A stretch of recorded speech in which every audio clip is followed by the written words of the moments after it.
Assalamualaikum warahmatullahi wabarakatuh. Minasan, ohayo gozaimasu. O genki desu ka? Mudah-mudahan minasan semua dalam keadaan sehat walafiat. Baik, selanjutnya kita akan membahas mengenai relasi pria dan wanita. Oke, kalau minasan melihat bagaimana interaksi antara relasi pria dan wanita di Indonesia, misalkan yang sedang menjalin hubungan asmara atau pacaran, untuk janjian kencan, kira-kira seperti apa? Mungkin yang kita pikirkan akan langsung ke ketemuan di mana, atau jemput pakai apa, kemudian mau makan di mana, dan lain sebagainya. Bagaimana dengan di Jepang? Kita lihat untuk janjian kencan. Maka pasangan ini biasanya itu tidak dijemput, melainkan mendatangi satu titik tertentu. Misalkan, janjian mau nonton ke bioskop, maka nantinya bertemu. Apakah akan bertemu di depan stasiun, ataukah nanti akan bertemu di depan taman, ataukah nanti akan bertemu di depan gedung bioskop. Itu untuk janji ketemuan. Tidak ada istilah harus dijemput, yang laki-laki harus menjemput, yang perempuan menunggu. Jadi memang ada, tetapi relatif jarang. Begitu pula ketika hujan turun, kita lihat di sini juga setiap pasangan itu membawa payung masing-masing ya. Jadi tidak mengandalkan satu sama lain. Bisa seperti itu, atau mungkin karena orang Jepang juga mempunyai prinsip mewaku kakenai ya, sehingga kalau kita lihat tidak ingin merepotkan orang lain.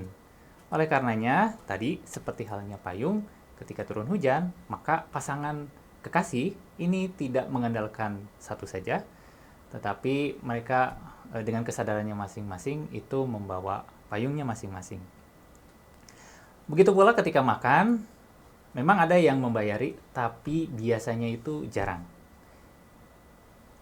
Yang umumnya terjadi adalah masing-masing, jadi pria membayar untuk makanan yang dia makan, yang perempuan pun demikian, atau yang laki-laki mentraktir untuk makan siang, maka nanti yang perempuan akan gantian mentraktir untuk makan malam.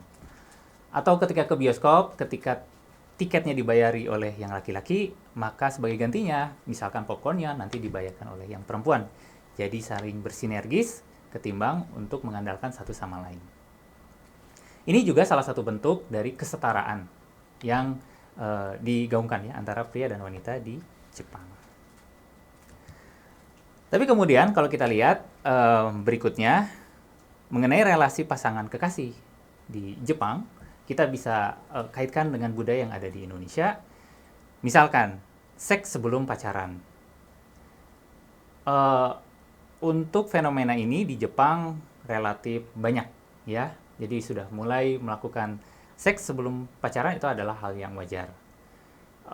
Untuk usia pacaran bisa mulai dari SMP sekitar 15 atau 16 tahun, kemudian SMA, kemudian kuliah, itu juga terjadi ya masa-masa tersebut. Dan kalaupun pada masa itu ada perilaku seks sebelum pacaran, maka itu adalah hal yang wajar. Terlebih orang tua pun tidak bisa mengintervensi terlalu banyak ketika orang Jepang itu sudah mencapai usia 20 tahun. Ketika usia 20 tahun sebenarnya kehidupannya itu bisa dibilang bebas untuk dia apa-apakan. Kemudian berikutnya ada konsen koso atau seks sebelum menikah. Ini juga hal yang wajar ataupun dosei. Tolong jangan tertukar dengan dokyusei. Ini adalah dosei ataupun kumpul kebo ya. Jadi ketika seseorang itu sudah memiliki pekerjaan, sudah memiliki hunian pribadi, lalu kemudian pacarnya datang dan melakukan hubungan suami istri, padahal tidak terikat dengan ikatan pernikahan, itu adalah hal yang wajar.